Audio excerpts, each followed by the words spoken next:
దాడులు, అబ్దుల్ సలాం ఆ కుటుంబాన్ని నేను ఇప్పుడు కూడా మర్చిపోలేకపోతున్నా. ఎంత దేశ మనిషి చనిపోవాలనుకున్నాడు, బాధను భరించలేక.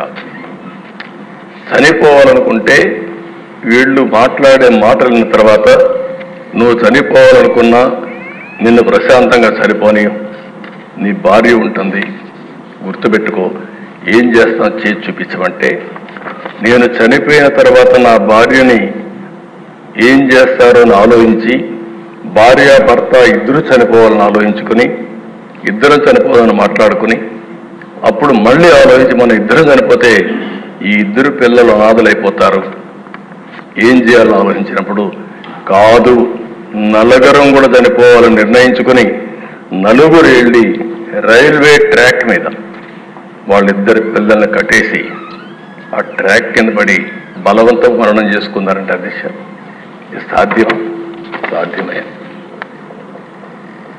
ఎంత నిస్సహాయ స్థితి, ఈ విషయం మనం గుర్తుపెట్టుకోవాల్సిన అవసరం అది జరిగితే పరామర్శించినటువంటి ఆనాటి ముఖ్యమంత్రి నిన్న అదే పార్టీకి ఒకప్పుడు చెందిన ఇద్దరు వ్యక్తులు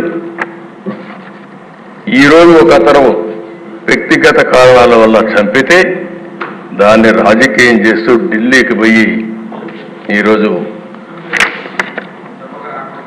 ఈ సభకు రాకుండా, సభకు వచ్చే ధైర్యం కూడా లేదు. అంటే చేసిన పనులు ఏమైనా ఉంటే చెప్పడానికి వస్తారు కానీ అది చేసే పరిస్థితి వచ్చారు. అధ్యక్ష డ్రైవర్ సుబ్రహ్మణ్యం, డాక్టర్ సుధాకర్, ఇప్పటికి కూడా జ్ఞాపకం. అధ్యక్ష సుధాకర్ ఏమడిగాడు? ఒక మాస్క్, మీ హాస్పిటల్ అధ్యక్ష నర్సీపట్నంలో పనిచేశాడు, one of the best doctor. ఒకటే అడిగాడు, నేను ఎంతైనా పనిచేస్తా కానీ కరోనా భయంకరమైన వ్యాధి, ఒకవేళ వస్తే మాకు కూడా ప్రమాదం ఉంటుంది, మాస్క్ ఇవ్వండి, అప్పుడప్పుడు మార్చండి అని ఒక మాస్క్ అడిగిన నేరానికి అహంకారమైన ఈ ప్రభుత్వం వేటాడి పిచ్చివాణి చేసి నడి రోడ్లో చంపేసే పరిస్థితికి వచ్చారు. అది చూస్తే చాలా బాధేస్తుంది దిశ. ఒక ఓం ప్రతాప్ వీళ్ళు పెంచిన లిక్కర్ రేట్ల గురించి విమర్శించాడని నెపంతో వాణ్ణి ఏం చేశారు, ఇప్పుడు కూడా దిక్కులేని పరిస్థితి, ఆత్మహత్య కింద క్రియేట్ చేసే పరిస్థితికి వచ్చారు. బాపట్ల దిశ ఆ జిల్లాలో 10వ తరగతి అనగాని సత్యప్రసాద్ ఉన్నాడు. 10వ తరగతి చదివే బాలుడిపై అమర్నాథ్ ఆయన చేసిన పని ఏంటి అధ్యక్ష? అక్కని అవమానిస్తున్నారు, ఎకిల్ చేస్తున్నారు, ఆ అమ్మాయి మానసికంగా చాలా బాధపడతా ఉంది అని ఇంటికి వచ్చి చెప్పిన నేరానికి దారిలో పోతా ఉంటే పెట్రోల్ పోసి తగలబెడితే, పెట్రోల్ వేసి తగలబెట్టిన వాళ్ళకి రక్షణ ఇచ్చే పరిస్థితి వచ్చారు తప్ప ఆ కుటుంబాన్ని కాపాడే పరిస్థితి లేకుండా పోయింది.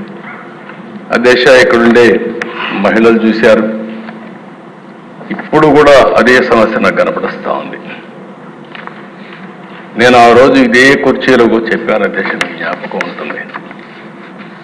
నాకు జరిగిన అవమానం నా లైఫ్లో ఎప్పుడూ బాధపడ్డా, ఒకే రోజు బాధపడ్డా, అదే చివరి రోజు అనుకుంటున్నా. ఆ రోజు వీళ్ళు చేసిన అవమానానికి ఇది గౌరవ సభ, ఈ సభలో నేను ఉండను. గౌరవ సభ చేసిన తర్వాత మళ్ళీ క్షేత్రస్థాయిలో గెలిచి ఈ సభలో అడుగు పెడతానని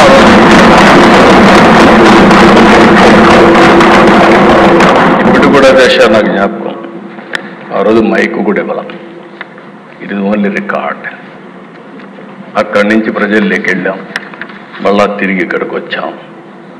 అధ్యక్ష ఇదే కాదు, ఎంతమంది ఆడబిడ్డల పైన, గౌరవంగా బ్రతికే ఆడబిడ్డల పైన ఎన్ని విధాలుగా సోషల్ మీడియాలో పోస్టింగ్స్ పెట్టారు, ఎన్ని విధాల అవమానం చేశారు, ఇప్పటికి కూడా ఎన్ని విధాల అవమానం చేస్తున్నారు. కడాన అధ్యక్ష ఒక రాజకీయ నాయకుల పైన కానీ ఎమ్మెల్యేలుగా ఉండే వ్యక్తుల పైన కడాన అధ్యక్ష ఎన్నిసార్లు పవన్ కళ్యాణ్ గారిని వ్యక్తిగతంగా విమర్శించారంటే మామూలుగా విమర్శించడం కాదు, ఫ్యామిలీ పరంగా విమర్శించడం,